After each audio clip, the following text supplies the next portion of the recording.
You know who I can do without? I can do without the people in the video store. Which ones? All of them. This is Massive Late Fee with Mike and Mark.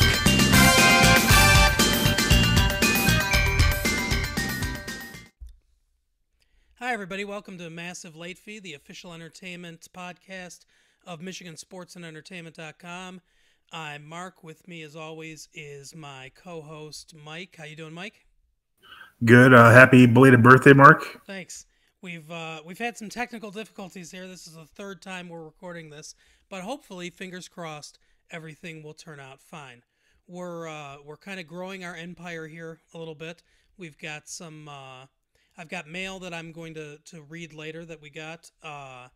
We're on iTunes now and on Google Play. I'll link those below.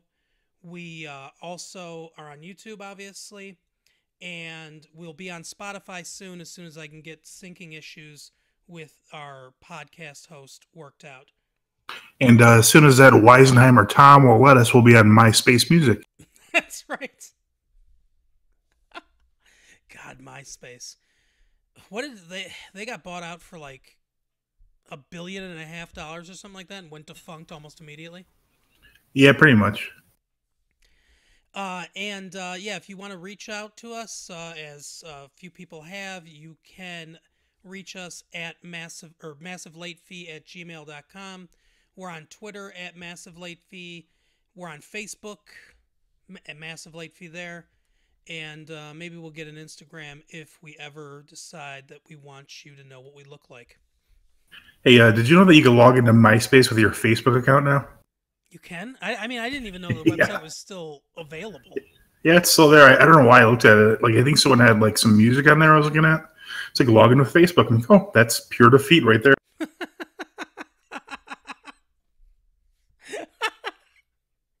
You know, our competitor that completely destroyed us, use them to log into us. We know you don't have a MySpace. Come on, use Facebook. Oh my God, that's hilarious. So we have some news today about something that you won't care about at all, which is Avengers 4.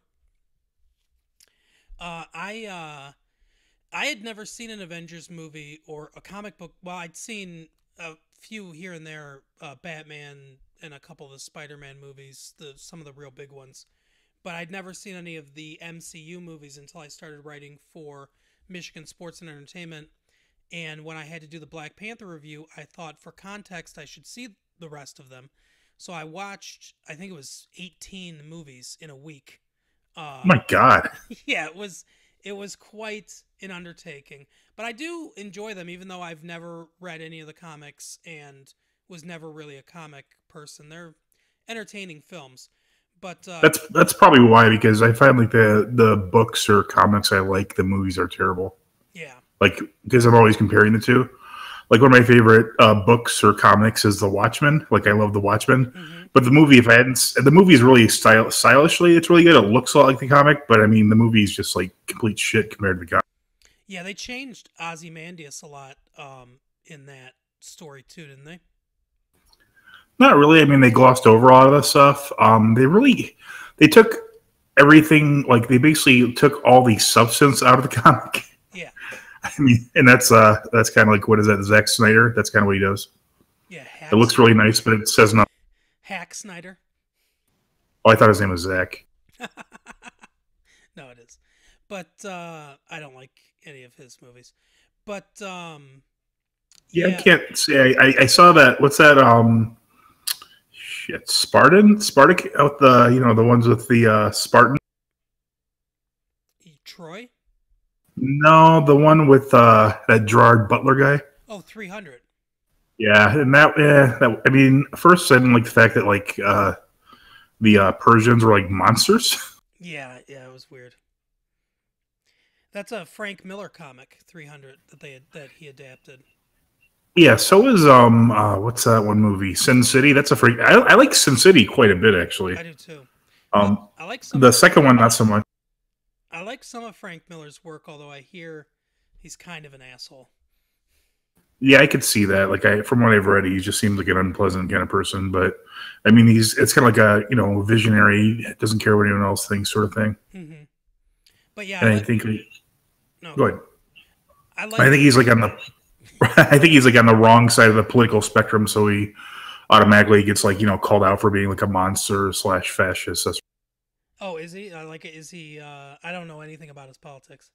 See, I think he's conservative, but I don't think he's like a hard line like right wing or anything. But it's just like he's not like a liberal. So I mean, a lot of times, I mean, it just seems to me at least that they're like, oh, you're not on the correct side of the political spectrum. Well, especially in Hollywood and in the entertainment world, I can absolutely see that. But yeah, so Katherine Langford, who was in 13 Reasons Why on Netflix, she's been seen filming, or she's done now, she's wrapped, but she was seen filming a role for Avengers 4, and they've been very mum about what it is. And apparently in the Avengers, um, Clinton Barton, who plays Hawkeye, had some kind of protege that became a female Hawkeye, and people were speculating that that's the role she might be playing. But according to what I'm reading, she's going to be Iron Man and Pepper Potts' daughter, which indicates that there will be a lot of time travel in this movie because right now they don't have a child at all. I thought that Jeremy Renner guy was Hawkeye. Yeah, that's the actor's name. Yeah, Clinton Barton. The character. Gotcha. Yeah, I was confused there. Yeah, Clint Barton is his real character, or is the character's real name, and Hawkeye is his code name or whatever. Oh, because I thought they switched that Jeremy Renner guy out at one point, so I thought maybe they did have a different guy.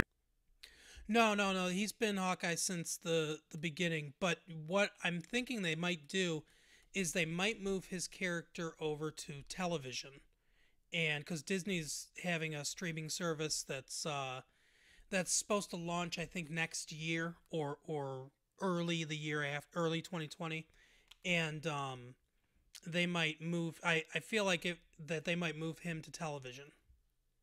Isn't there like already like a Green Arrow show, or is that not on anymore? I think that's DC.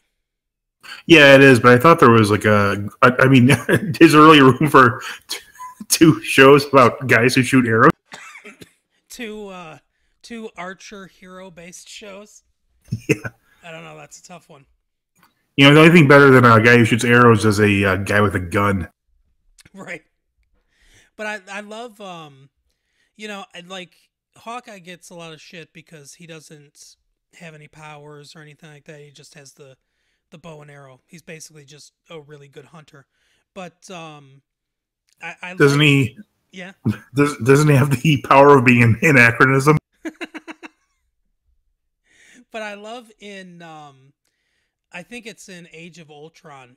He has the best line in that movie, I think, because Scarlet Witch, who's this witch with magic powers, is she's like freezing up during the final battle and everything. And he's giving her a pep talk, and he says, "Look, there's a guy in an iron suit flying around.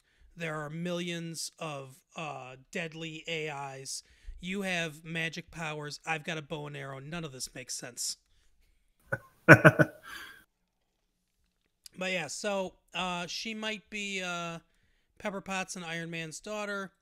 Could be time travel. Might be a like emotionally weighty scene between her and Robert Downey Jr. before he dies in the movie and heads off into the sunset because his contract is up now, as is Chris Evans, and he's leaving the series as well, and I think Robert Downey Jr. is too. Yeah, I don't know. I haven't seen any of these movies. I've seen like a brief part of one. I did not care for it, so I'll take your word.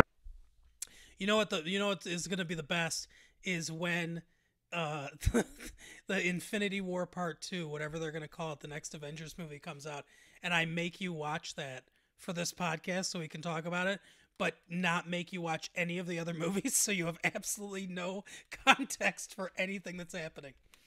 Yeah, I'll just read the Wikipedia description and then go, oh yeah, I remember when Falcon. I'll bet you could do that and fool me. Yeah, probably. So the next bit of news is, speaking of fooling people, I'm working on my transitions. Michael Keaton and Seth Rogen are going to be in a movie about John McAfee, Oh no. the creator of the McAfee antivirus software. Is it going to be about his rise to the kingdom of antiviral software? No, and the funny thing is I didn't know this story. Yeah, I know where you're going with this, but he was on the Joe Rogan podcast, so he basically went insane at a certain point. Yeah, and that's the thing. Like I didn't hear, for some reason this completely eluded me, and I didn't hear anything about this story. But this movie sounds fascinating. So Michael Keaton is going to play John McAfee, and Seth Rogen is going to play the journalist who worked for Wired, who went to interview him and got caught up in this stuff he was doing. And for people that don't know, McAfee, who created the antivirus software, basically went completely batshit insane, took hundreds of millions of dollars, went to the jungle in Belize, and basically built a Captain Kurtz style compound with drugs and guns and a bunch of like exotic dancers that he had around and stuff like Yeah, that. I think he was making and consuming his own bath salts. Yeah, it like the story sounds absolutely insane, but it sounds like it has the potential to be a really good, entertaining movie. Yeah, you don't really have to embellish much. I mean, like, and the Joe Rogan thing I listened to, and just the stories coming out at the time, they're just like insane. Yeah, and I like Michael Keaton a lot as an actor, and I think that Seth Rogen can be, like, I saw him in the Steve Jobs movie as Wozniak. He was very good in that. I think when he puts his mind to it, that he can be a very good dramatic actor. Yeah, I thought he was good on Freaks and Geeks. I haven't really seen him in any dramatic roles since then. I mean, I don't know if he's played any, but I didn't see that. Was that the Steve Jobs movie with Michael Fassbender, or was it the one with the Ashton Kutcher? Oh, Yeah, Michael Fassbender. yeah. I mean, I didn't see it, but he was good on Freaks and Geeks. Yeah, I loved Freaks and Geeks. That's one of my my favorite shows of all time that only lasted one season. He was one of the freaks. That's right. him and his man crush or bromance partner. I was stalling for his name, but I still can't. James Franco. Yeah, James Franco. That's right. But yeah, I love that show too. And actually, bringing it back to the MCU, the girl who plays the main character on that, the sister of the two main characters are the brother and sister basically. Linda Cardellini. Yeah, she plays Hawkeye's wife in the MCU movies. That's funny because I don't think this is technically part of that like universe, but James Franco was actually in the Spider-Man movies as the Green Goblin. Yeah, that's right. Yeah, he was in the Spider-Man. I thought those. I saw all three of those. I thought they were okay. Like the second one was pretty good. I like that. The second one's probably my favorite. Yeah. Yeah, there were some parts like when they had like the cameras and the tentacles. That was like really kind of creepy. Like that was like classic Sam Raimi. But the third one was just awful. Oh yeah, the third one was a mess. So the other big story that's been going on, and this is something that you do. Well, I don't know if I know you like the show, so I can't speak if you actually care about any of this or not. But it's a little closer to home, and you'll probably have more to say about it than I do even. The Simpsons are possibly retiring Apu. Yeah, I heard about that. So basically, the story in a nutshell is that there was a comedian who made his name is Hari Kondabolu, he made a documentary called The Problem with Apu that sort of alleged that Apu is a racist stereotype and not good for Southern Asian culture. And the producer of Castlevania on Netflix, Adi Shankar, he he started this contest to write basically a fleshed out backstory, like an episode that fleshes out the backstory and everything of Apu, and pitch it to the Simpsons writers. Now he claims that, and he chose a winner and said that he loves the script and everything, and they were going to pitch it to the Simpsons writers room. He claims that he has some sources within the Simpsons camp that say that they're just going to basically not make a big deal about it and just kind of write him out of the show.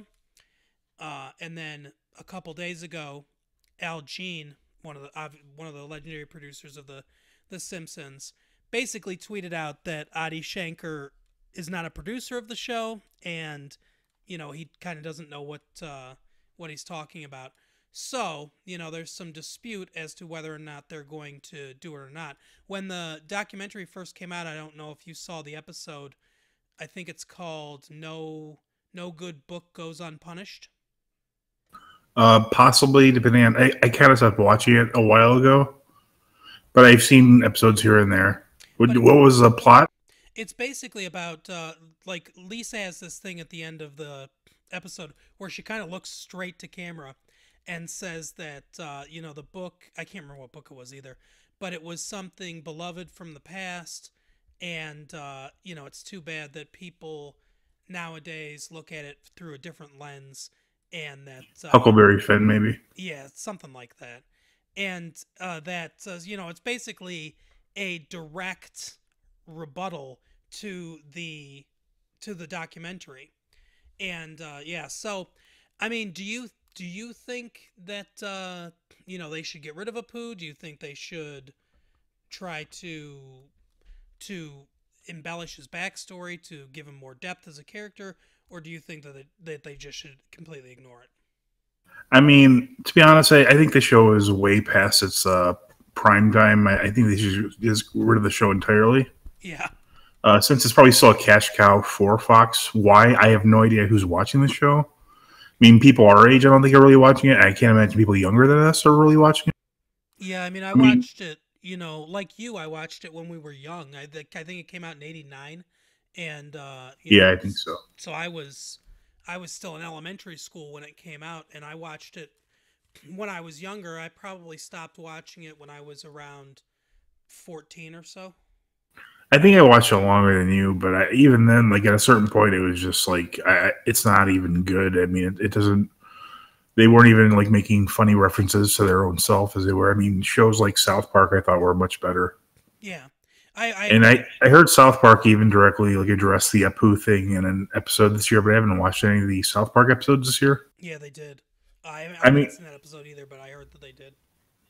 Yeah, I mean, the character Apu is just completely like stereotypical. I mean, there's nothing about the character. I mean, he works in a convenience store. He has a PhD in computer science. He has a giant family. He has like a Vishnu, not the elephant one. I can't remember. Maybe it is Vishnu. It's not Vishnu. Ganesh. There you go. He has a Ganesh statue right by it. I mean, there's nothing about the character that isn't offensive to someone from India. Right. Yeah. But I think, I don't know, I tend to think that people make too much of these things. Yeah, because there's definitely a slippery slope, because then what, are you going to get rid of groundskeeper Willie? I mean, he's like, the Scottish like guy who's offended by everything. Yeah. Are you going to get rid of Fat Tony and the Mafia characters? I mean, the Italian guys who are, all mobbed up. Right, exactly. There's a chef guy who's also like, he's like, meatball, that stereotypical kind of thing. Basically, every character on The Simpsons is a stereotype. Yeah, and that has its place in comedy. The thing is if Matt Groening and Al Jean and the rest of the writers and the producers of the show were making something to denigrate a group of people or to hurt somebody's feelings, or if they were doing it um in a vicious way, that would be one thing. But they're not. And it seems like we used to be able to say, hey, this is being done for fun, this is being done in a funny way, so, we're not going to think about it too hard and we're not going to get offended by it. And now people don't do that anymore, or for some reason can't do that anymore. And it's weird to me. And people will say stuff like, oh, but that matters. That matters to, like how kids perceive Southern Asian people and things like that. And it's like, should it? Like things in the media only have as much importance as we give them. Would anyone even think about Apu if it weren't being given this kind of platform? Aren't you talking about it, making it a bigger deal than it is? Yeah, for sure. It's like this is a terrible correlation, but like whenever there's like a school shooting or like a mass shooting, there's like, oh, look, it's this person. Let's find out as much as we can about this person. I mean, doesn't that kind of like make it seem like that's the more important aspect of it? Right. I mean, do we really need to know every detail about like that guy in Vegas's life or anything like that? Yeah. Not that they're the same, but but at the same time, the fact that someone brought it up shows that some people are being offended. I mean, do you really want comedy that's not offensive to anyone? That doesn't seem very funny to me. I mean, the very core of comedy is someone's getting hurt. Exactly. And that's the thing, is like people are going to be, it doesn't matter what we do, you're not going to get rid of people being offended. So I think when that's the case, I think the important thing to do is to look at intent. And when someone is, doing something where the intention is to marginalize or denigrate a group of people, then that's probably something that, we should be against in society. But when the intention is, for comedy purposes, or even to, a lot of times, comedians will use stereotypes to deliver the opposite message, in a satirizing kind of way. And you don't want to get rid of things like that.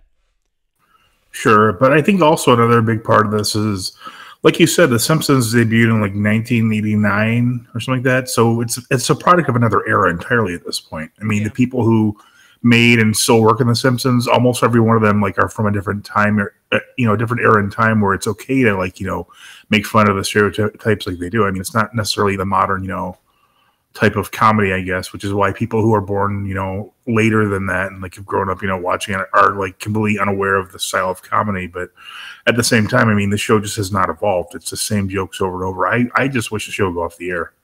That's true. I hadn't thought about that, but they really haven't had a lot of turnover, obviously, as far as voice actors go, but as far as writers have gone, I mean, they've lost a couple to either retirement or death, unfortunately, in Sam Simon's case.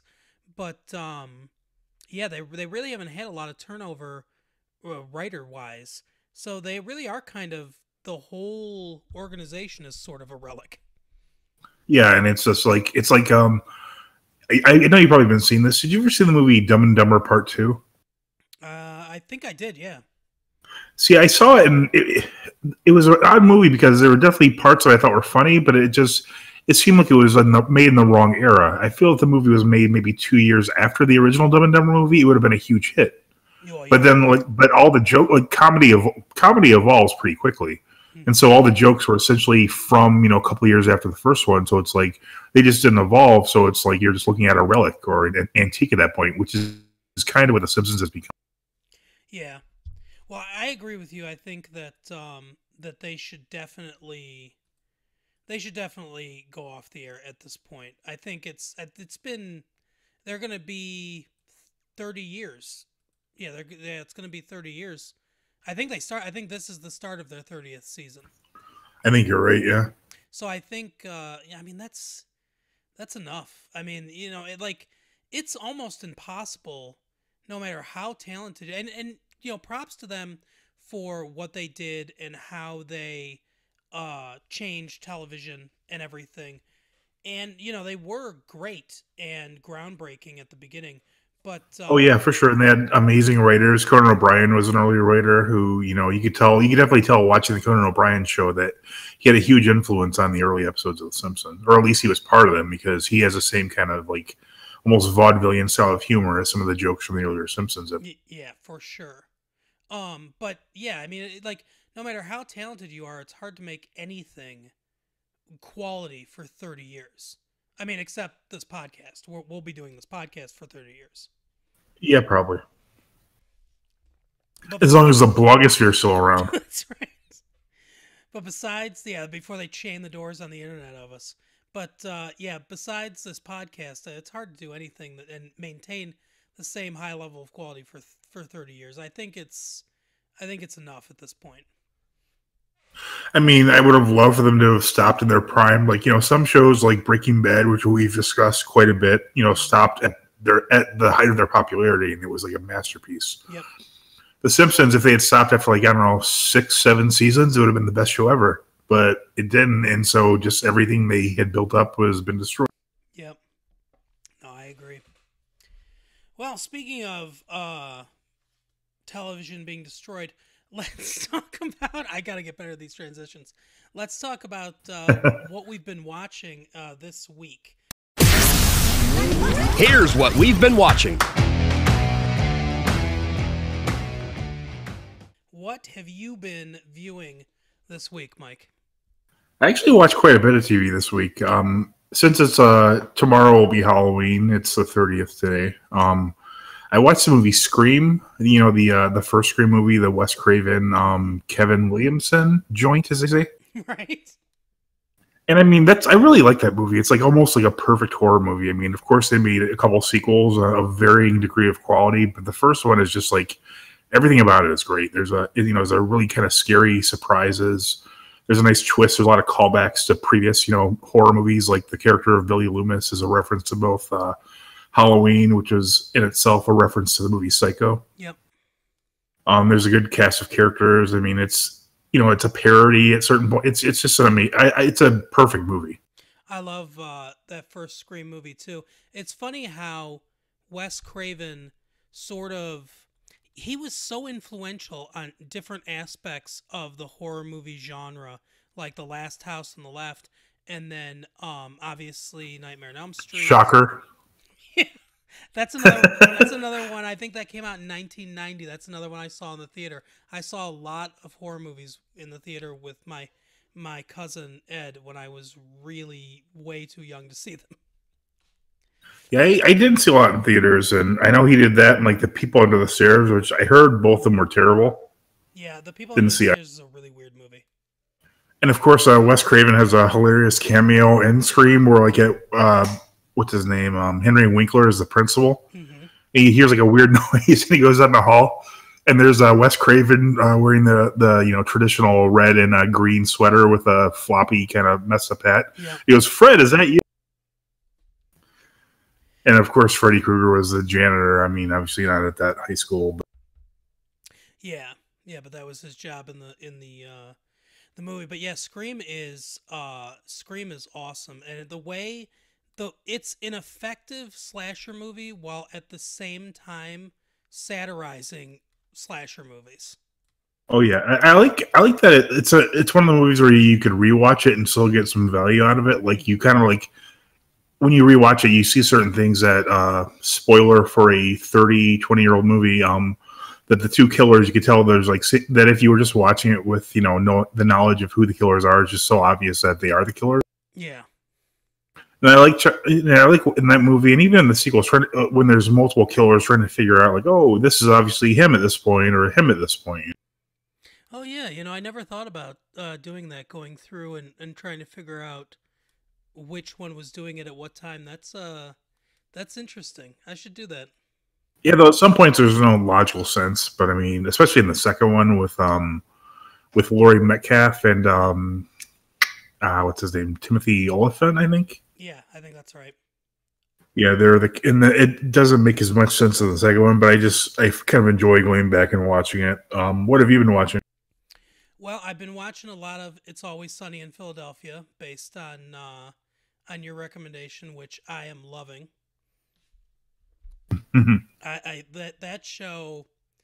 That's like, I don't know how I didn't discover this show. Like, so I think two of the better comedies that are on right now, sitcoms that are on right now, are Superstore on NBC, which I love a lot, and Ben Feldman. If you're listening, I've written about you several times on MichiganSportsAndEntertainment.com. You retweeted it. I know you read it. I know you're the guy at the end of American Pie. Just write us a letter or come on the show and admit it.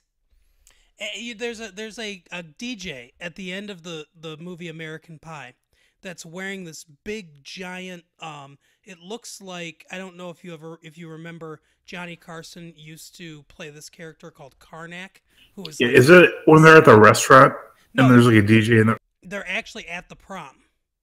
Oh, okay. And he's like doing the music and everything. And he's not credited. I went on to IMDb. I went everywhere. There is no credit for this guy at all anywhere in the movie. But I swear to God, it is the guy that plays Jonah on Superstore. His name's Ben Feldman. And I've written articles about Superstore. I've written articles about him, and I brought it up to him. He's retweeted stuff and liked stuff that I've done, but he has not come out and said, "Yeah, that's me," at the end of American Pie. And I will have a vendetta against him until he does that. Isn't Mark McKinney on that show? Yeah, he's very good in it too. I mean, obviously the Kids in the Hall are one of the best sketch comedy groups of all time, if not the best of all time. Yep. I mean, I haven't seen that show. It doesn't look like something I'd want to watch just because, as we've discussed before, I'm not a big fan of like big time network shows. I'm happy that he's gotten a steady sitcom. Oh yeah, me too. I hope he's making the big money. And he's like I said, he's very good on the show. The show, you probably wouldn't like it that much. Although I don't know, I think there are things that you would laugh at, on the show. But it's a very well written sitcom. It's very traditional workplace sitcom, but it's very well written, and everyone, it's very much an ensemble show, and everyone is really great on it. But I watched that, and I watched The Good Place, and those are the two shows where I was like, these are the two probably best scripted sitcoms on TV. And then I watched It's Always Sunny in Philadelphia based on your recommendation. And I was like, how the hell did this show go under my nose? Like, it's on FX, right? I think it's FXX now. Okay, so maybe that's why I wasn't quite aware of it or whatever. But from the first episode, it grabs you. It's hilarious. Yeah, it's a great show. So I've been watching a lot of that, and really enjoying that. Yeah, that's one of the things I watched this week was the most recent episode of Always Sunny. It was a episode where it was basically a parody of Home Alone with Charlie being stuck in the bar while the rest of the gang went to the Super Bowl. Oh my God. And Charlie, of course, set up a bunch of traps because he thought there were burglars coming. Yeah, I don't want to spoil it for you, but it was a pretty good episode. Oh my God, that's hilarious. That ties into a little bit to what we'll be talking about later, which is crazy fan theories, and I have two of them from Home Alone that I think will be interesting. How far into Always Sunny are you? I am, I think, around halfway through the first season. Oh wow, the first. I'm not even. There's no exaggerating on my part. The first season is by far the weakest season. Really? Yeah, because the second season they were on the verge of cancellation, so they had Danny DeVito added to the cast. I was wondering when that comes along. Yeah, and that just I mean, the great part about the show is you can just basically watch them in any order you want to, and it's still hilarious. Mm-hmm. But if you do watch them in order, it does build upon past references and that sort of thing. Okay. Yeah, I'm loving it a lot. Yeah, you can skip around. Like my favorite classic episodes are the Dennis Effect, which is just an insane episode that's quotable forever. Mm-hmm. Just a couple seasons ago, there was an episode called "The Gang Visits the Water Park." That's a hilarious episode as well. I'm not going to spoil any of it for you, but I mean, you could skip around. There's so many episodes that are just hilarious, and I mean, I've heard people say this before, but I kind of do envy you that you'll be seeing these with fresh eyes because there's so many hilarious moments in all these episodes upcoming. That yeah, my wife is watching it with me too, and she like thinks it's hilarious. I will tell everyone to watch this show. They've been around for a while though. Isn't this their 13th season now? Yeah, I think they're like this season or the next will be like breaking the record for the longest sitcom against Ozzy and Harriet, maybe. Oh wow. Yeah, there's definitely some episodes that are kind of weaker. Like last season and even earlier episodes of this season, I wasn't too happy about. I mean, I didn't think they were great, but there are some episodes that are just like surreally. I mean, it's impossible to imagine how someone could have made something so. Oh, I mean, it's very good. It's very good for sure. I watched the first episode of that Sabrina remake too. The Sabrina the Teenage Witch one, the dark reimagining of Sabrina. My wife wanted to watch it because she was a big fan of that show when she was a kid. So I watched the first episode. Interesting for sure. It's by the same people that did Riverdale. Have you seen any of that? No, I mean, when I was younger, I read Archie comics, but I heard this is like a dark reimagining. I went to a movie theater. I think I was with my wife.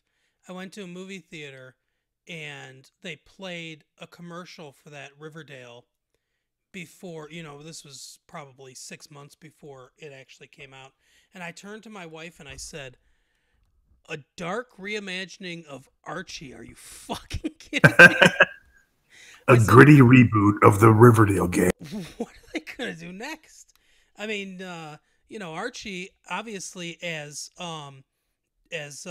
Chasing Amy taught us was an all-American guy that was trying to get Betty and Veronica in a three-way. Yeah, that's one of the best lines of that movie. He's like, he could have been more all-American than him and Jughead were lovers. He was trying to get Betty and Veronica to a three-way. I love that movie, and I'm sure you do too. I mean, Ben Affleck's best performance other than Phantoms. Right. That's just that's true. It was the bomb in Phantoms for sure. What's weird, I have to say, I have to commend the people behind Archie. They've been taking some really like crazy risks lately. Like, there's a comic, and I want to get this. It's Archie versus the Predator. I was just about to say, isn't there one where he fights the Predator? Yeah, and the cover for this one is amazing. You have to see it. It's him and Betty in a booth at the malt shop, and they're drinking from a big sundae, and sitting next to them is the Predator drinking from the same. Just sitting there. Yeah, it's the most amazing cover I've ever seen. Oh my god! I wonder if their fight is going to be over Betty. I'm not sure. Actually, I think that I've read the spoilers. I think actually Betty prevails, and like almost everybody else dies. Oh my god! Yeah, they also did Archie versus Archie meets the Punisher. Oh yeah. Yeah, I mean they're definitely taking some risks because I'm always like it's always amazing when like a established like franchise like that. I was like, fuck it, let's just see what we can. Yeah, that's interesting, and I might actually go out and get that, and or go on to Comixology or something like that, and check that out because that does sound interesting to me. Archie's the one comic that I've kind of read a little bit over the years. Yeah, I read it when I was younger. Like you could get like a bunch of them for like 10 cents a comic. It was like the most like like kind of like mundane comic ever. It's like, oh, they're fighting. These two beautiful women are fighting over Archie. I guess maybe it's the most fantastical comic ever because it might be two beautiful women fighting over this ginger fuck. Oh my god. And he doesn't know which one to go with. Yeah.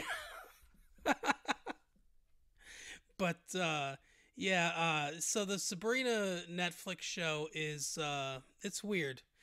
It's I don't.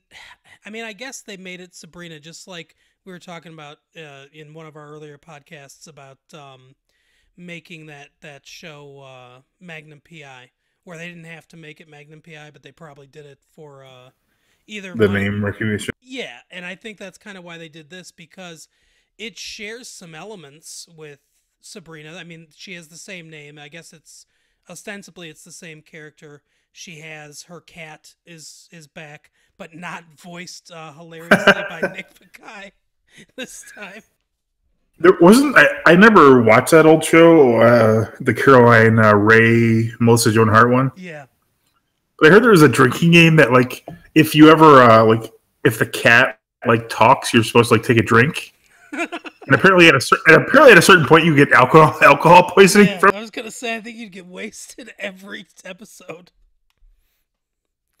I've seen a couple both because my wife loves the show, and because I've done an episode for dumpster diving on both on YouTube and for the website. So I've seen a couple episodes of the old show, but it's not a show I watched when it was on. I think Penn Jillette was on it at certain points, like as a guest like star. I'm not sure. I'm a huge fan of Penn and Teller in general. That's the one that I did for dumpster diving. Is the one that's funny. that Penn and Jillette are on. He plays or they both play like these demons, and this friend of Sabrina's kind of accidentally wanders into the dark dimension or whatever they call it, and he's there. And so, since she's a human and she's seeing this, he turns her into a frog, I think. And, like, those are the rules. So they have to find a loophole to get him to turn her back into a person. It's one of those wacky sitcom things, but they're both very good at it. I love Penn and Teller a lot, too. I watched that Fool Us show. Yeah, that's a good show. With them, my son is really into magic, so I watch that show a lot with him, and yeah, I like them a lot. And whenever they show up in something, I always think, okay, this is gonna be a good episode. Yeah, they're great because their show Bullshit obviously was a swear word, but Fool Us too. Like when they get fooled, the trophy comes out and it just says "F you" in giant capital letters. Yeah. Yeah, I love that show. But yeah, so that Sabrina thing is interesting. It's weird. It's weird because you keep thinking about, if you've seen the original, you keep thinking about the original, and this is, I mean, it's so different. I mean, like they say a lot, hail Satan or praise Satan or What? or thank you. Yeah, there are several times in the first episode where her aunts use that phrase, either praise Satan or hail Satan or stuff like that, because they're as witches, they worship Satan, and since she's like a half-breed of human being and a witch, she gets to choose on her 16th birthday what she's going to do. And if she chooses to be a witch, which it's leaning towards she probably will, she writes her name in, I think they call him the Dark Lord, but they're obviously referring to Satan, in his book. So I think she's like basically pledging her soul to him. Huh. So yeah, it's a dark take on it. Yeah, it's kind of dumb though, because like people who are actually into like witchcraft and stuff, they don't even care about like the whole like Judeo-Christian concept of. No, totally. And they start this club to defend women, because one of her friends gets basically sexually assaulted by the Harvey. I'm sorry. Harvey. No, Harvey. He was the guy in the original show. Oh yeah. Okay. No. But like one of her friends is a girl gets assaulted by like the football team, and they pull her shirt up because she's got a short haircut. She looks like a guy. They said they wanted to prove that she was a girl. Did they ask what she was doing having tits? Yeah. What are you doing having tits? Oh my god. Oh yeah, they should. But so they go to the principal, who is played by Bronson Pinchot, and Really? yeah, Is he really? Wow. Does he Balky. have it? Does he have an accent? No, no. Good for him. But he so they he plays the principal, and she says that this happened and everything, and he's like, oh well, what are their names? And she said she wouldn't tell me what their names are. And he said, well, there's nothing I can do about it then. And she said, she doesn't feel safe here and everything. And his response is, well, as her friend, you should probably advise her to go to a different school. That's literally what he says. So they So what you're saying is he told her to get out of the city. That's right. That's right. Get out of the city, cousin. But that was way more Russian than Greek.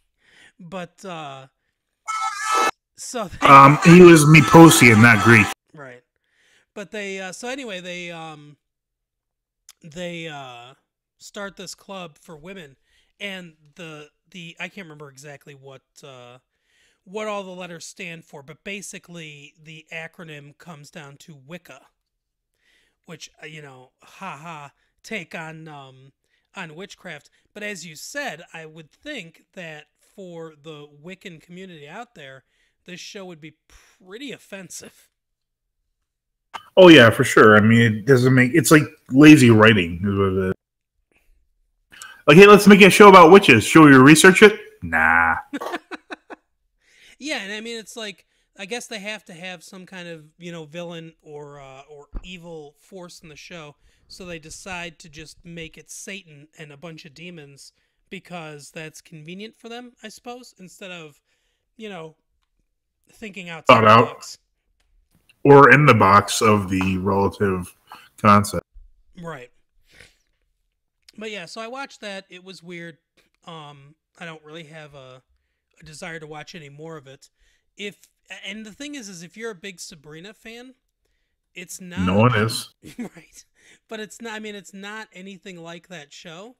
So I don't know that you'd really like it. And I guess if you're into Satan stuff, you might like it. Finally tapping into the Satan demographic. Yeah, that's actually their tagline is Satan stuff approved. Dark Lord approved. Oh my gosh. With Belky.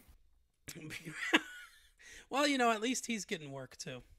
Yeah, I like Bronson Pinchot. It's better. This is better than the Langoliers. What? Sadly, I think he was on Step by Step after the Langoliers. Oh God, he was on an episode of Step by Step. A season of Step by Step, and his name was Jean-Luc, and he had an accent.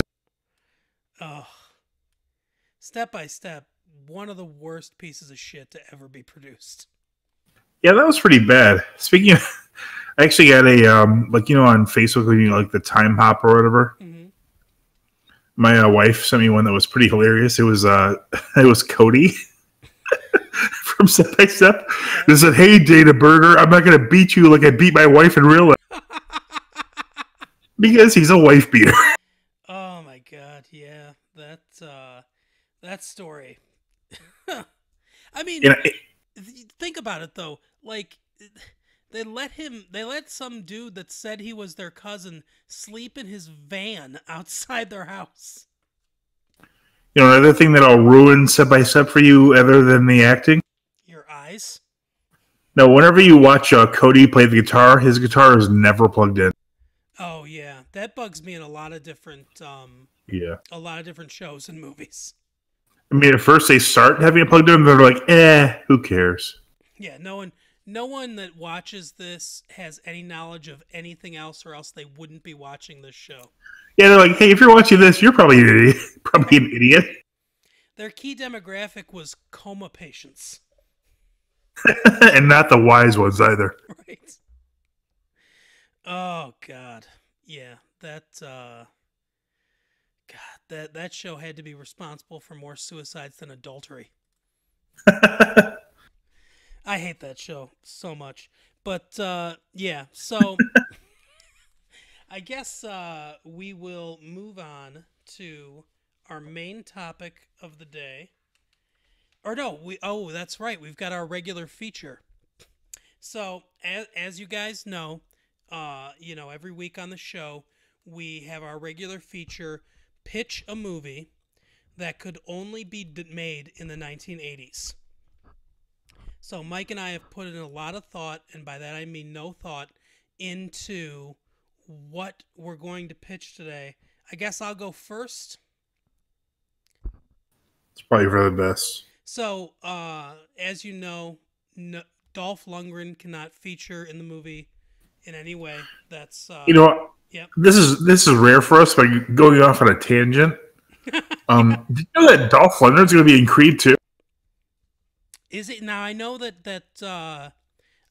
Creed 2 is like, I think he's fighting Ivan Drago's son. Yeah, Ivan Drago's son, but I didn't know that Dolph Lundgren was gonna make an appearance. Yeah, I saw the previews, and Dolph Lundgren is in the previews. I'm actually a big Dolph Lundgren fan.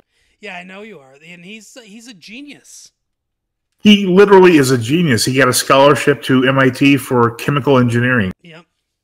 And he's got something like 165 IQ or something like that. Yeah, but you know what? He's a fucking Swede. Maybe we should rethink our stance on the Swedes, and maybe Bill Fabergé is Norwegian.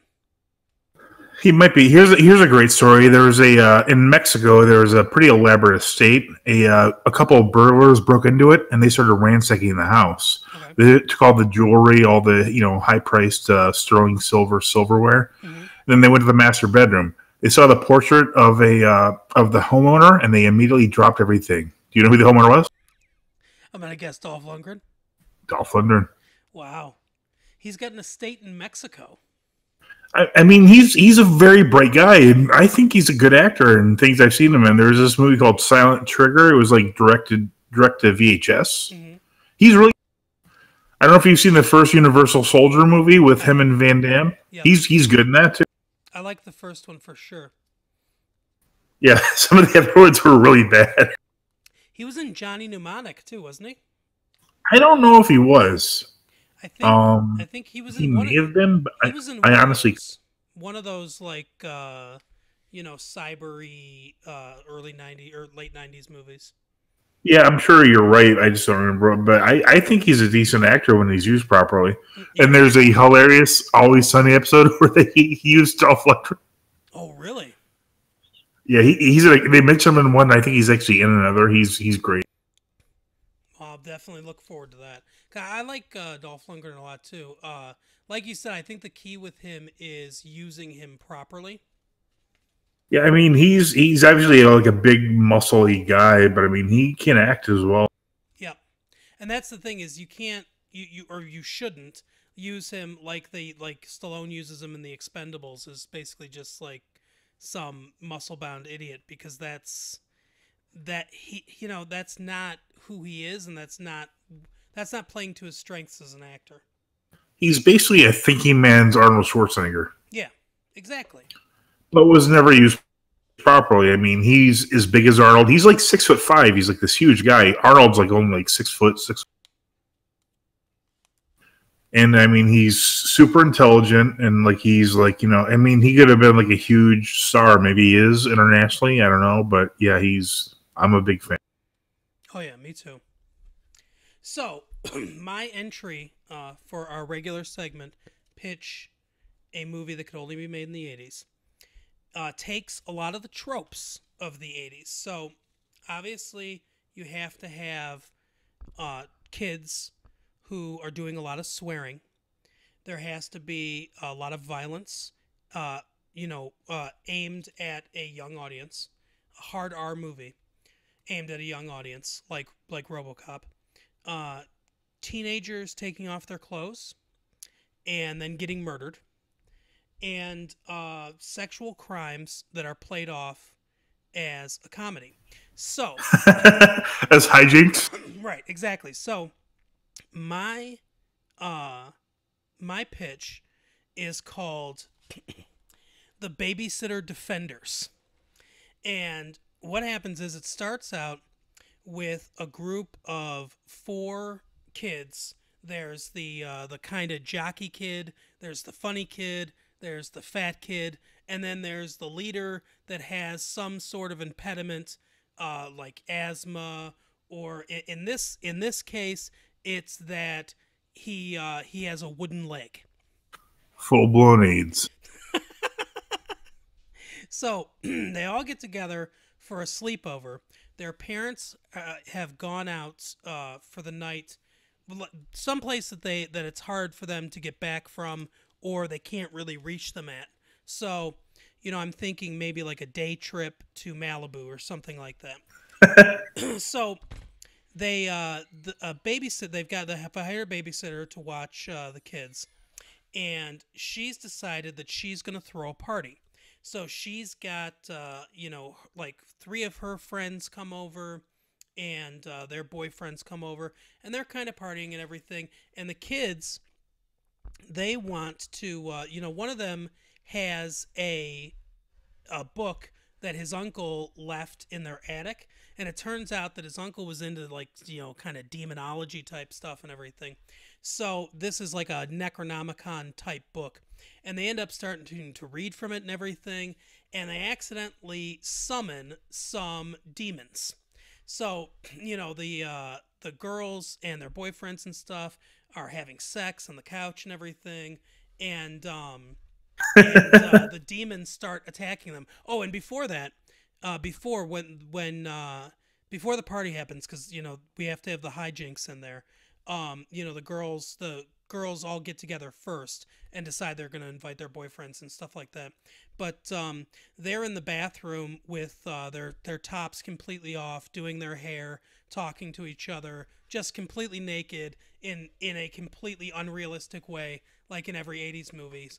And the boys, who are like, let's say 12, 13-year-old boys, they rig up a camera there because their parents have a camcorder in the corner of the bathroom so they can watch them taking off their clothes. And there's a scene where they're in their bedroom and everything's hooked up and stuff. And they're like, tits, sweet, and they high five.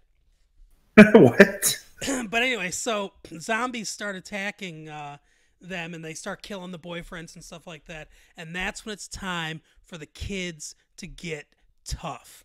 So they start getting their Nerf guns together, and one of the smart ones is like, if we turn up the pressure on these Nerf guns, it's gonna go right through those demons. And another thing that they got from the attic that their uncle left there was this like thing of holy water and a couple other things. So they start dousing their Nerf stuff with holy water, and they charge down the stairs, and they start attacking the demons, the undead people.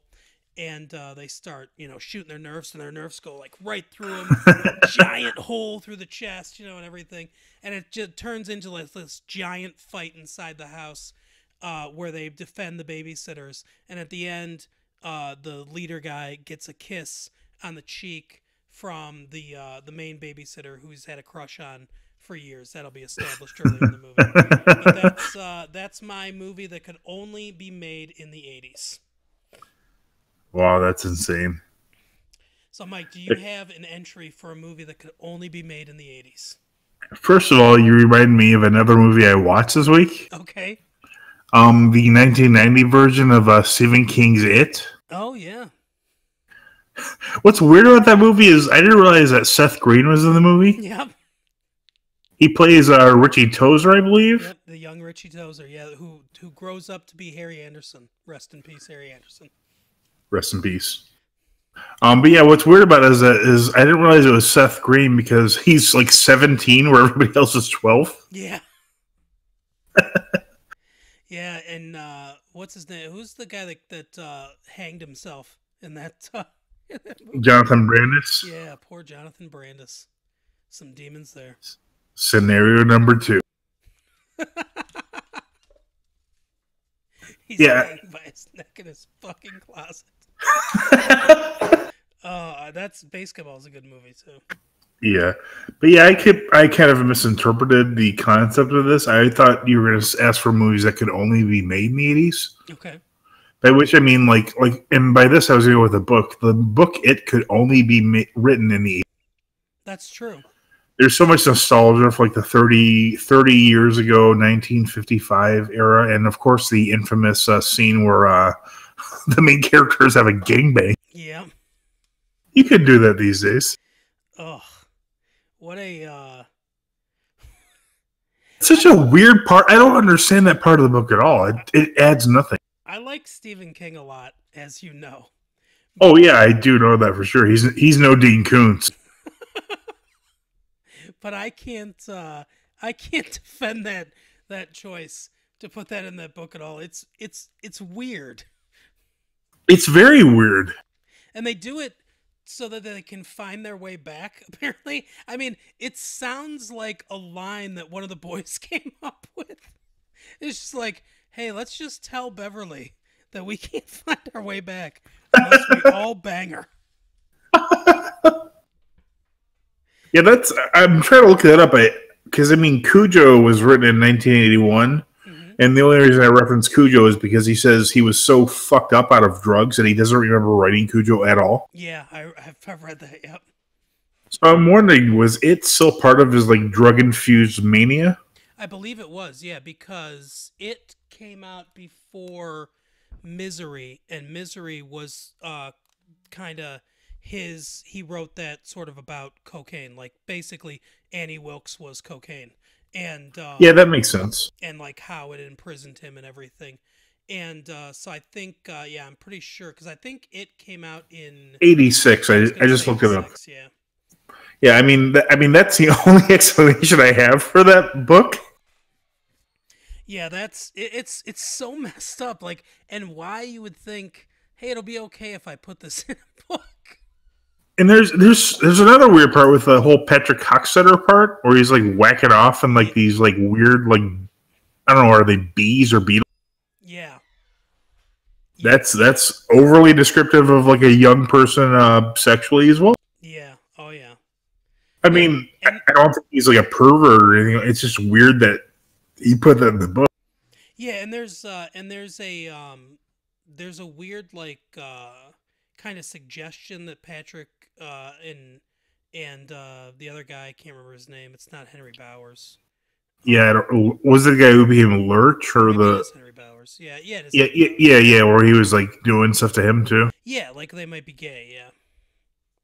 Well, yeah, it was weird. It's a very odd book. I don't think you could get away with writing that book now. I like the book. It's kind of falls off really hard in the third part because it's it's an alien. I didn't care for that myself too much.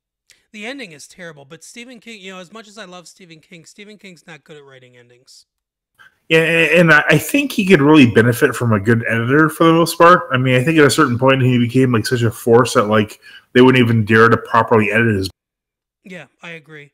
They'll edit a little bit here and there, but no one I think will tell him we need to cut some stuff. I don't think people will tell him that anymore, and that's really what he needs. If you look at his early work and compare it to his later work, it's he has some books that are fairly sizable, like The Stand. Even. Yeah, but The Stand, there's not a lot of The Stand I would cut out though. Yeah, and that's the thing, is that, even though The Stand is big, it's leaner than it. There's less fat in The Stand than there is in it. Or even, it's not the best example because it's a pretty good book, but Duma Key or some of his later books, there's a lot of fat that could be trimmed off those books, but oh yeah, for sure. You think he would have learned something from Dr. Sam Beckett about being the sake of. Yep. Yeah, there's. Definitely which is kind of ironic because in one of his book on writing, he mentions he was writing for a sports reporter, mm-hmm. And then he basically went through and just slashed a third of his writing.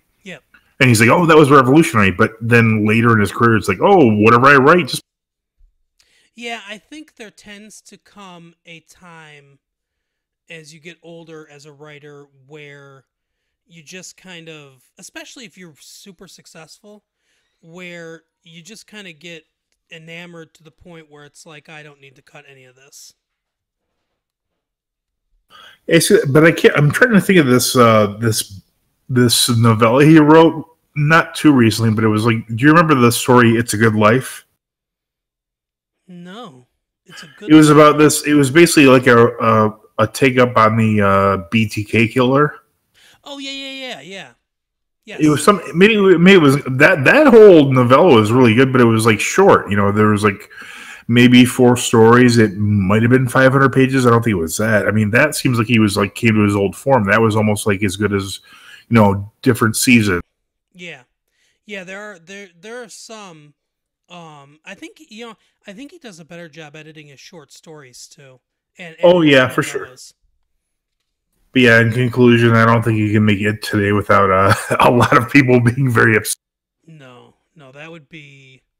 I mean, they made but they had to change so much of the story when they did that, like, because it's takes place in the 80s, so instead of the 50s, like all the old stuff is the 80s, because that's Yeah. but yeah, they changed a lot of it. And it's funny too, because they included a lot of stuff from the book without any explanation at all. Like they talked about the like it's not in the movie, but it's in the book that there's this turtle that vomited and gave birth to the universe, and it's kind of Martrin, I think, is what the name of it. Yeah, something like that. But it's in the book, but it's not in the movie, and it's in the new movie that they made, and they don't explain it at all. It's referenced, but they don't explain it at all. I watched. Aren't there like subtle references, like in Bill's room? There's like a big turtle for no. Yeah, and there were things that they said, because I watched it with my wife and my mother-in-law, and they had never read the book, or I think my wife saw the 1990 movie, and I had to explain. We had to pause it and explain stuff to them as we went along. And after we watched it, my wife was like, I didn't really like it that much. And if I didn't have you to explain half of what they were talking about, I would have been completely lost. I mean, and of course, it's not fair, but I think the performance of Tim Curry compared to like Bill Skarsgård. I mean, Tim Curry is amazing in the first adaptation. I agree. Tim Curry's awesome, and Bill Skarsgård is Norwegian, so you know how we feel about him. Yeah, I mean, he's not bad, but I mean, compare any Norwegian to Tim Curry, and it's like you're left feeling unsatisfied. Exactly. Yeah, Tim Curry is great in that role. I like that miniseries. There are some things that don't necessarily hold up about it, but Tim Curry's performance is still it's understated. I mean, he's over the top in a lot of scenes, obviously, but for sure. But the menace of him is really understated, and it's like it's something that sort of just kind of shines through as because there's parts where he's like super over the top and trying to be funny or whatever, but then he'll just kind of stop, and he'll just matter of factly, almost like a sociopath with completely no emotion, just say, well, I'm gonna get you and your friends, and stuff. It's a really delicate balance, because he's like very likable but very terrifying at the same time. Yeah. Whereas Bill Skarsgård just played to terrify. Yeah, and that's the thing, is like, the whole point of it was that the clown was supposed to be to like kind of lure them in, like. Yeah, you could see how Tim Curry's character, like especially when he's like seducing Georgie into coming into the sewers, that makes sense. But Bill Skarsgård is like it is nothing but creepy. I mean, why would a child run toward that? Exactly. And so that's kind of the balance that I think Tim Curry does a little bit better than Bill Skarsgård did. Although like Bill Skarsgård has been good in a lot of things, but I haven't seen much of his stuff. But I mean, Tim Curry. I mean, that's another example of why even bother remaking it? Much like Gus Van Sant said about Psycho, there's no point in remaking it because you can't top the original. Exactly. So now we will move on to our main topic of today, And, we thought a little bit about this because we don't think long about anything that we do on the podcast. And we decided that we're going to do crazy fan theories. There is a lot of interesting but crazy fan theories out there. And I thought the best way we could do this is that I will tell Mike about them and thus tell all you about them. And Mike can give us his reaction. I guess you can kind of tell us if you think it's plausible, not plausible, or, just batshit insane. So the first one, as I said earlier, because I have two from Home Alone, the first one is, and I think this, I understand why this exists, but I don't know that there's a lot of evidence for it. But the first one is that Kevin McAllister from Home Alone grows up to be Jigsaw, the killer from the Saw movies. I've heard this one before. So I understand he likes to set up traps, and Jigsaw also likes to set up traps. They mention that they both have a fetish for recorded video, I guess because Kevin uses that Angels with Dirty Faces movie to fool the pizza guy, and Jigsaw uses videos of himself saying, "I want to play a game, Dr. Gordon." But but yeah, and he becomes obsessed with his neighbor who's supposed to be a serial killer, even though he saves him and isn't a serial killer at all. Well, to be fair, he's wearing boots, so he's a serial killer. Can we quickly address what the fuck does Kevin's dad do? Yeah, I don't know. He's got a ton of money. He's taking his entire family and extended family to Paris for Thanksgiving. Or, I mean, for Christmas. Christmas. I have no idea what he does for a living. Yeah, it's pretty impressive. And kudos to Joe Pesci and Daniel Stern for robbing the wealthy neighborhood. That's the best place to get all your money. Future robbers, Yeah. Oh. And how bad of an idea was that to be the web bandit? Oh my God. Let's create a way to connect all these crimes. Oh, but yeah. So there's, to me, there's not much evidence that there's no evidence. None at all. I don't even think he's the right age. No, I don't think so. He like the first Saw movie. He's like probably in his 40s or 50s. Yeah.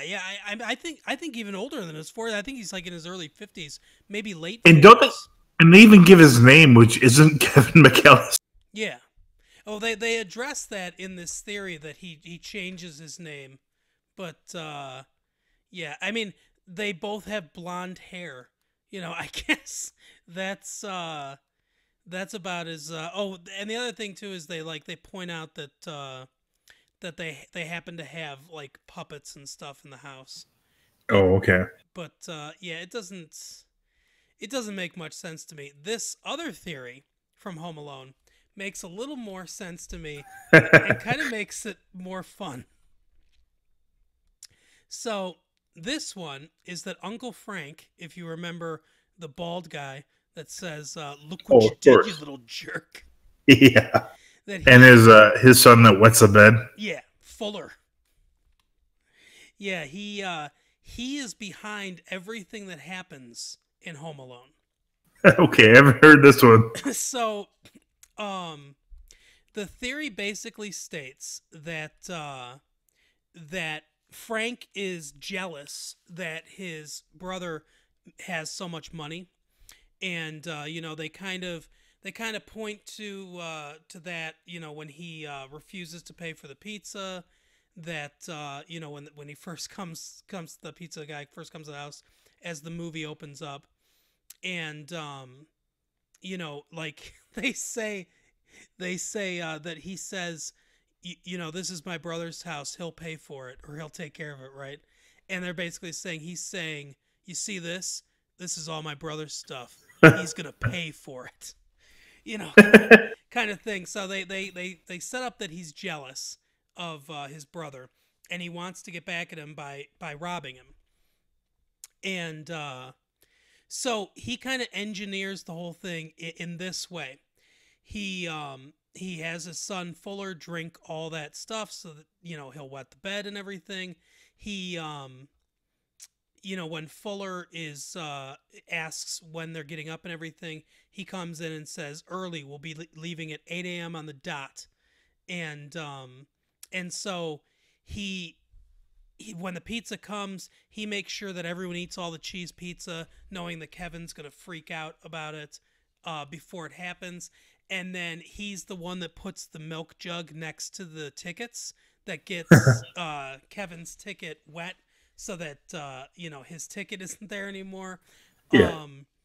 They say that he's the one that cuts the tree branch that knocks out all their power, and Sure. by doing that, like by Kevin like getting all pissed off and everything, he's engineering for him to get up into the attic where they won't be able to find him. What a Weisenhammer. But they point out that in the scene where the branch falls, there's no wind, there's no rain, and you can't see the end of the branch, so they think he's there cutting the branch basically. But probably the biggest piece of, and they bring up little things like how, he says to the mom, if it makes you feel any better, I left my reading glasses. And they're like, what kind of sociopath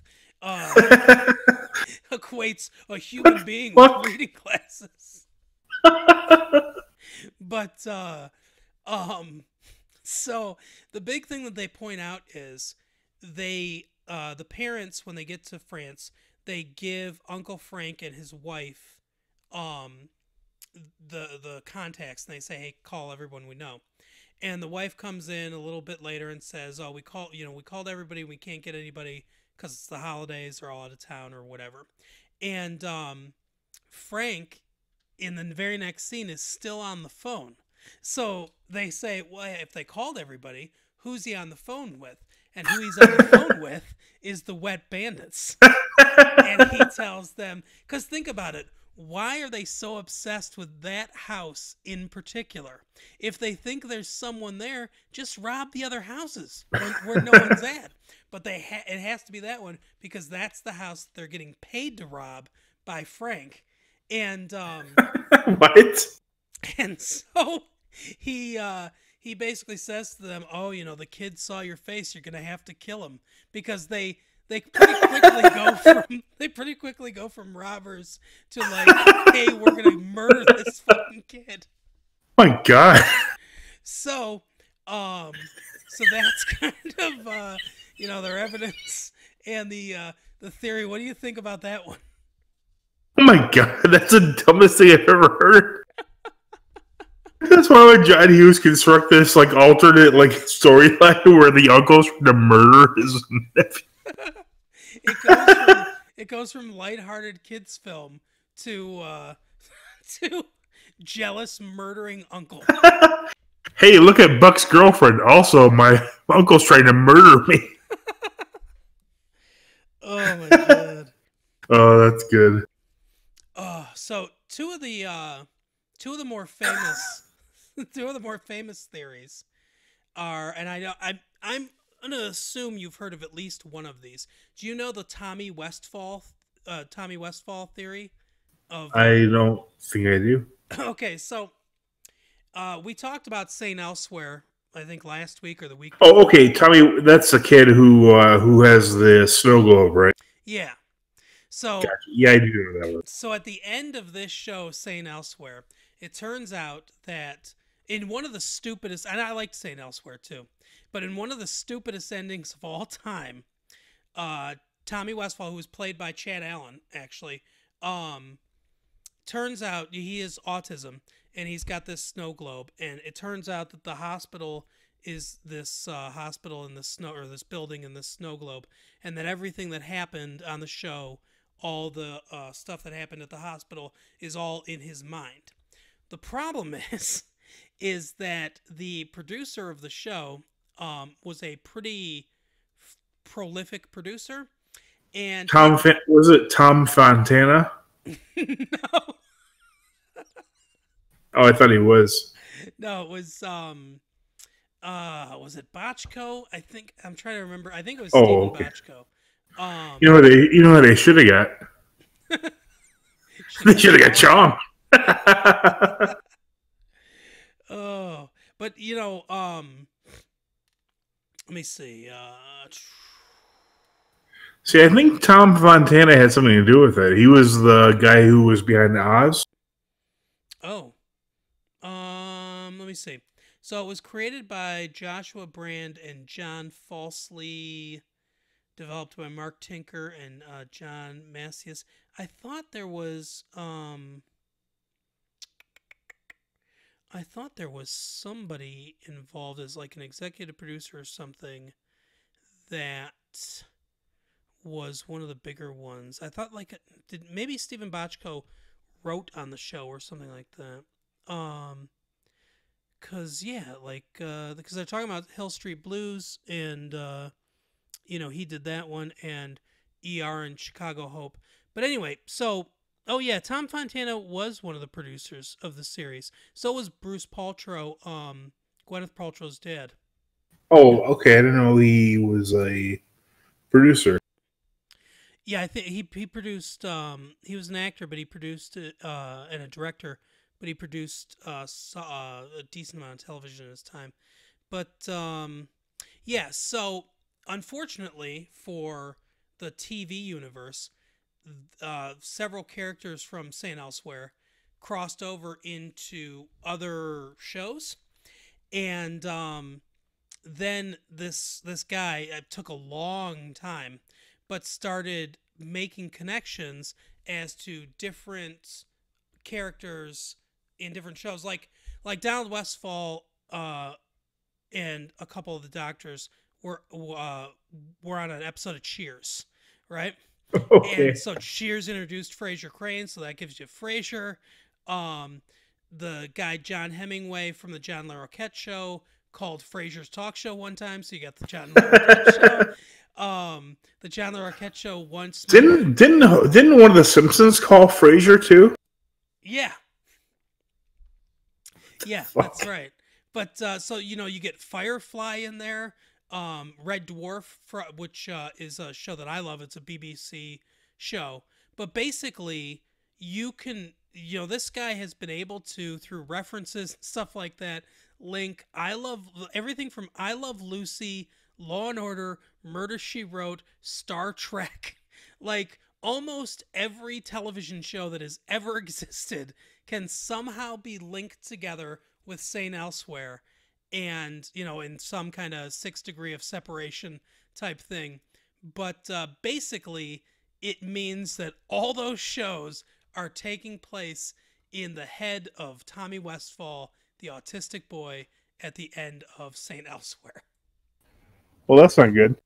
So it's not, I mean, I guess it's kind of a fan theory. It's more of like, I think it's more of a example of how much people have always kind of loved these shared universe things, because even creators, because they love crossing stuff over and making references and things like that. And I think it speaks more to that than anything else, where it's like, hey, if you wanted to, you could connect almost every television show in the world that's ever existed to each other, based on different things. Because there's obviously things that contradict that. Like I haven't done a ton of research on this because I'm not this guy, and we don't care that much on this podcast. But I'm sure that there are shows like Friends, which is included in this or something. I'm sure someone could find an episode of that show where they're like, oh, we're watching Star Trek, or we're talking about Star Trek. So there's no way that Star Trek the show can be a fictional show in the universe, plus also connected in reality to that show. You know what I'm saying? Like, I'm sure there are contradictions all over the place. Oh yeah, I'm sure you're right. So I think it's more of a example of how much people love to interconnect things like that, like kind of how the like all these shared universes in movies that are coming out now and everything. Yeah, for sure. I mean, people love the through line of like a connected universe, but it's not necessarily at what's happening. The last one that I have, and this one's kind of been confirmed by Pixar, is the grand Pixar universe theory. Have you heard this one? I think I have. I'm not sure. Because I mean, you have kids. You've probably seen some Pixar movies, right? Some, but they're surprisingly not too big into those movies. Okay. Well, it starts with Brave, the one that takes place in like the 15th century, where she discovers the magic and it turns her mom into a bear.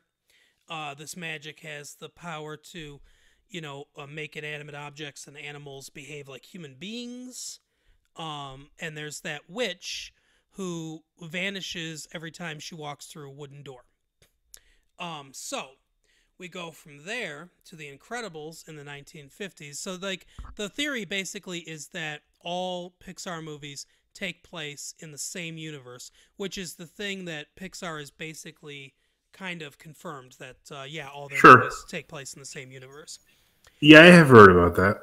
So it's obviously it's not our universe because in the 50s superheroes didn't actually start to rise, but they all are in some kind of contained universe. But superheroes start to rise. Buddy creates that AI robot and 0 point energy, electromagnetic energy that can exist in a vacuum and all this stuff. And according to the theory, toys start to absorb the powers of the 0 point energy, which is how they become sentient in Toy Story.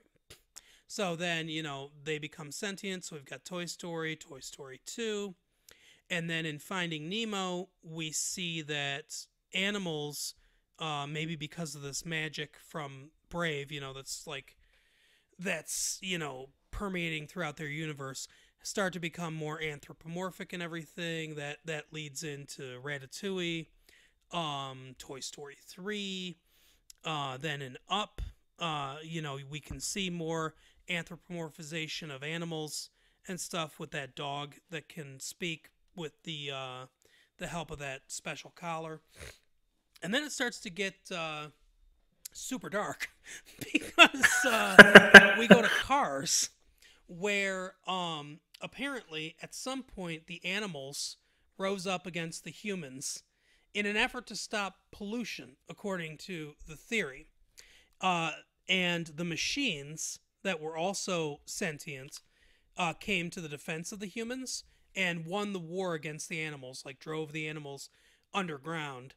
But since the machines helped win the war, it pushed pollution too far, and B&L by and large, which is the big corporation that is you can see through like all their movies, shipped the remaining humans off on that ship that we see in Wall-E, and the machines are the only thing left behind to populate the world.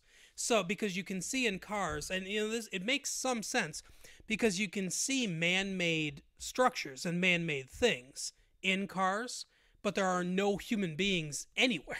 And it's clearly Earth, because there are different canyons and different landmarks that are clearly Earth, but, there are no human beings around. So that's supposedly like 2100 to 2200 or so. And then you've got Cars 2, which is just a continuation of that.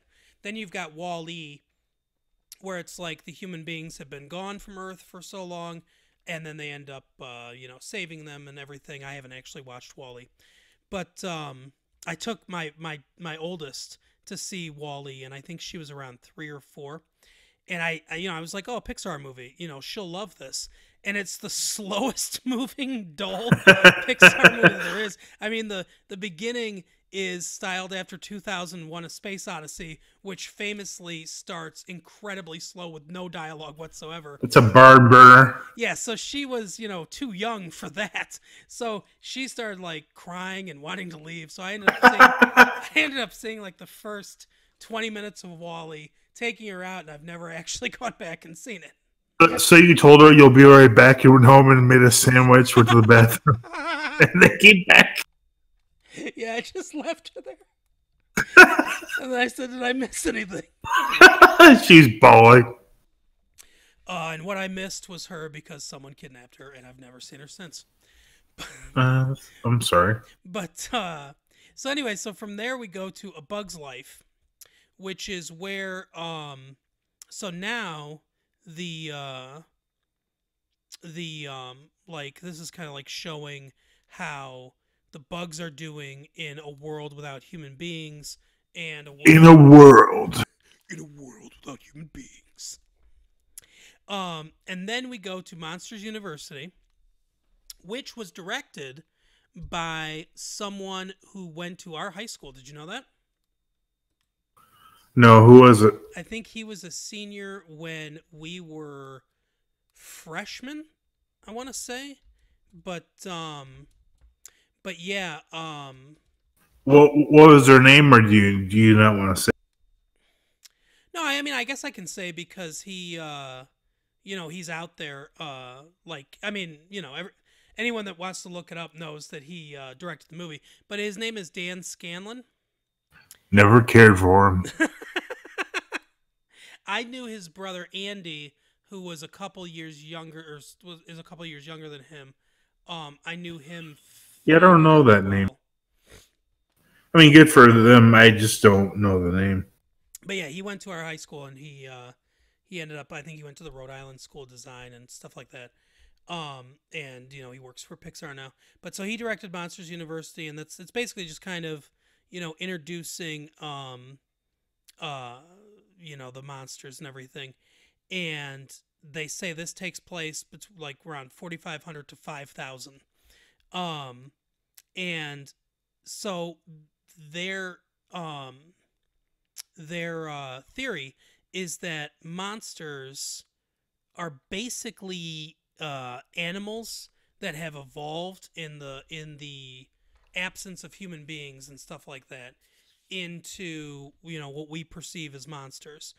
And the thing that links it all back together again is that they use doors to go into the human world and scare people.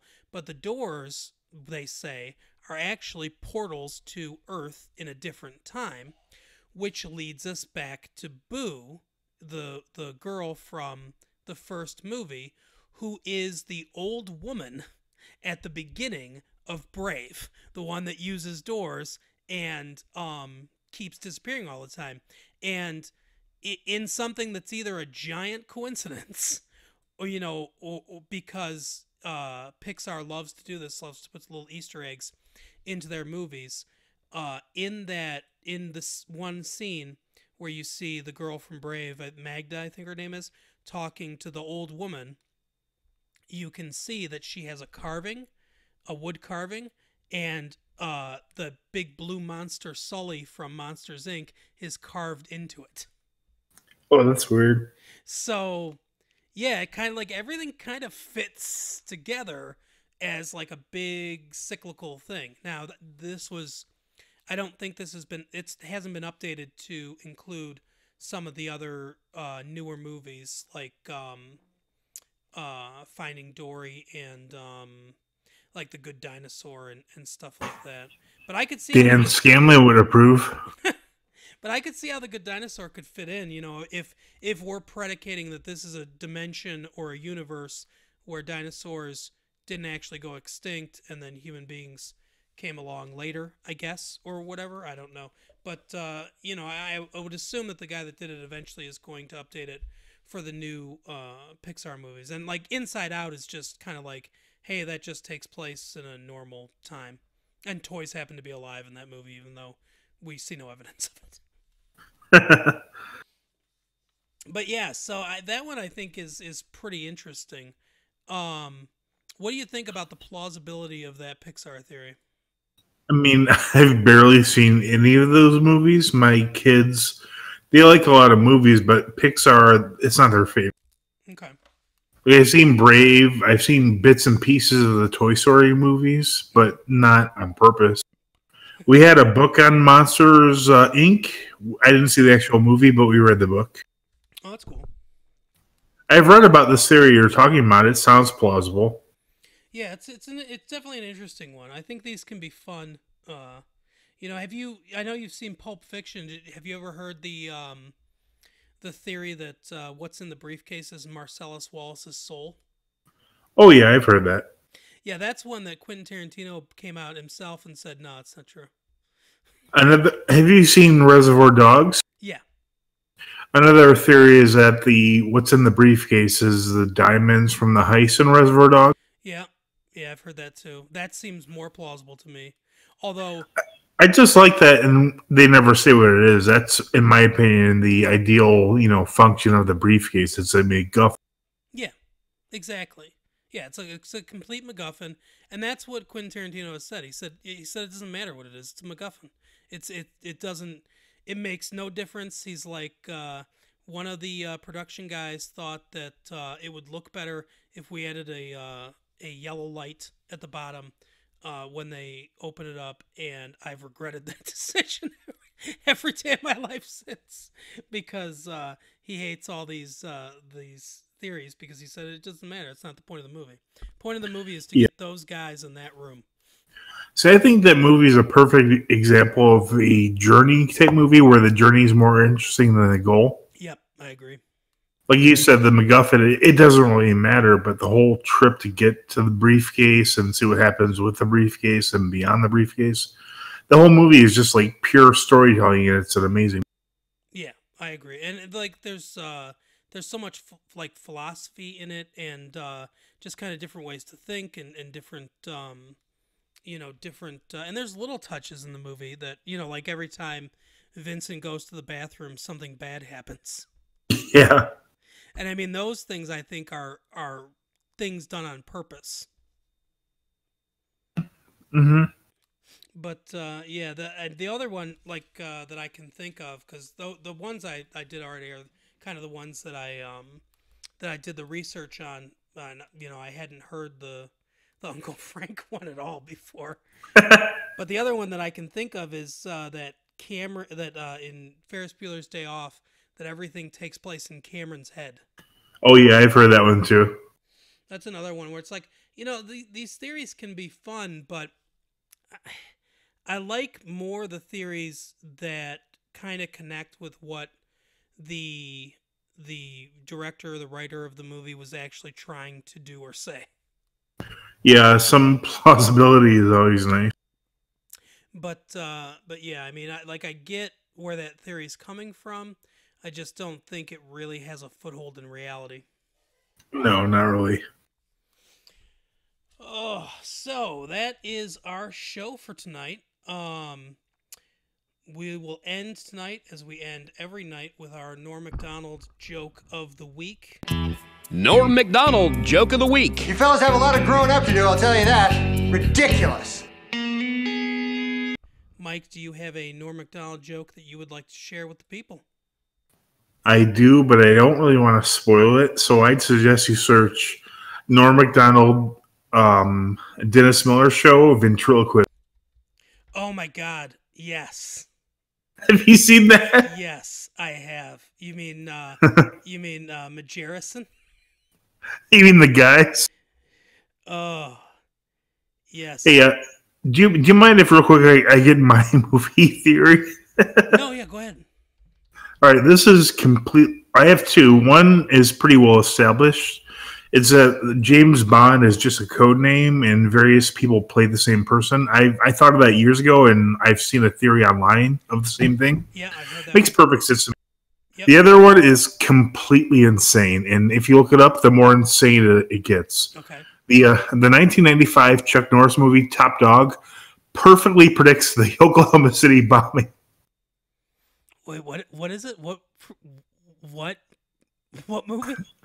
It's a movie called Top Dog, where Chuck Norris partners with a dog. Oh, okay. But the events of the movie, like a skinhead attack on a major federal building, are perfectly in sync with the Oklahoma City bomb. Oh my God! Oh, I will have to look up that one. Yeah, I don't mean to interrupt, but it's messed up because it came out a few days after the Oklahoma City bombings. But as anyone knows, to produce a movie, it takes a year or more. Oh yeah. So they were working on this script for over a year, and then it happens like 9 days after the actual bombings. Oh, that is crazy. And the real crux of the theory is that Chuck Norris is from Oklahoma. Wow. It's fun. Okay, I'm definitely gonna read that one today. Everyone go and check out that Norm Macdonald. That's yours? Yeah, I made it up, but it makes sense. Okay, all right. I'm gonna watch that movie. No, I wouldn't do that. It's a really bad movie. Back in the really? Is it worse than Turner and Hooch or K-9? Oh, it's a lot worse. When you're saying that Jim Belushi's a superior actor, it's a bad movie. That's so weird to me how Hollywood does that shit. Where something comes out and they're like, oh, they always get the wrong message. Oh, this was popular, so this is what we're gonna go with. That we had a rash of cops partnered with dogs in movies for some reason in the late 80s and early 90s. Why? Why did more than one movie company say that's a good idea? Why did one? Oh my God. But everyone check out that Norm Macdonald joke. Norm Macdonald, ventriloquist, and Dennis Miller. Dennis Miller. It is. Do you have a Norm Macdonald? Yeah, I got my famous Dennis Miller impression. You can see me bobbing my head right now. Yeah. Do you have a Norm Macdonald joke though? Yeah, I got one now that I like a lot. Hey, babe, I was a bordello of blood. Oh. Sadly, the least of the Tales from the Crypt horror movies. Yeah. Oh. So my Norm Macdonald joke, I like this one a lot. They say that if you're afraid of homosexuals, it means that deep down inside you're actually a homosexual yourself. That worries me because I'm afraid of dogs. I love that. Norm's. On another note, I don't know if you heard the news say, but Whitey Bulger was murdered in prison. I heard, yeah. Yeah, I guess he was formally accused of killing 11 people, and he basically ran the Boston organized crime organization during, the 70s, 80s, that sort of time. Mm-hmm. He became an informer, and I think he was the inspiration for the movie The Departed. The Departed, yeah. Yep. I mean, this guy was a real jerk. Another great Normism. That's so awesome.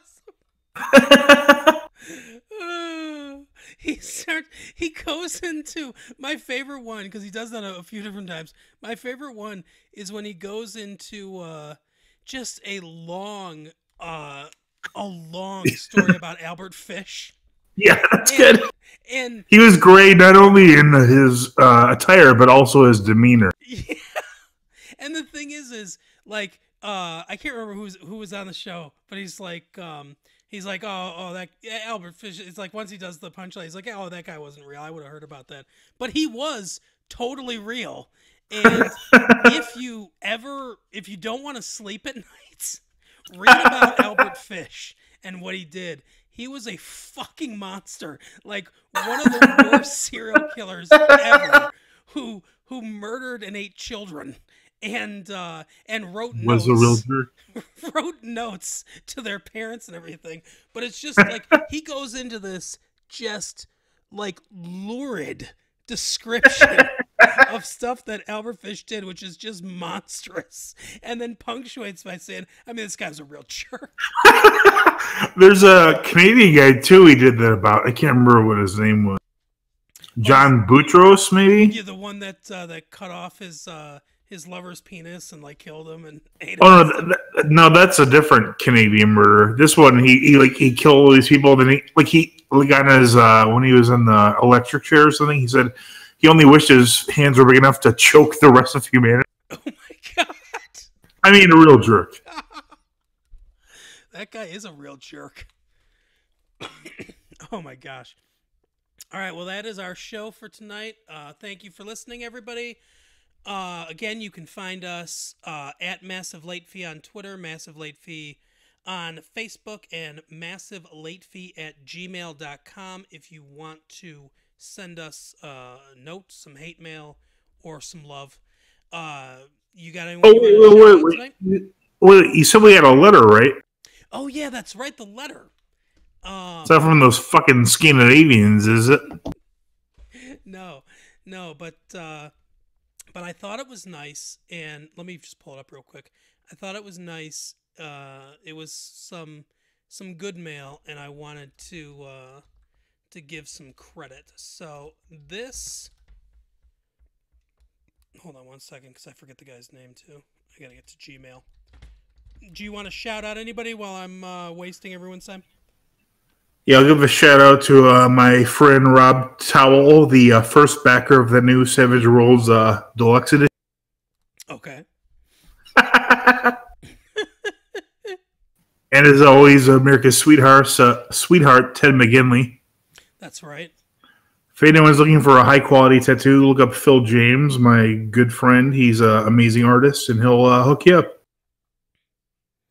Sounds good. Okay, this is from George Perry, and he says, found your show because of Norm Macdonald and Reddit. Well, we put our stuff on Reddit, on Norm Macdonald's Reddit, and yeah, people. It was a very good experience there. Very good outpouring of love from Norm Macdonald. Is it a Trumpism? Very good. Very good experience.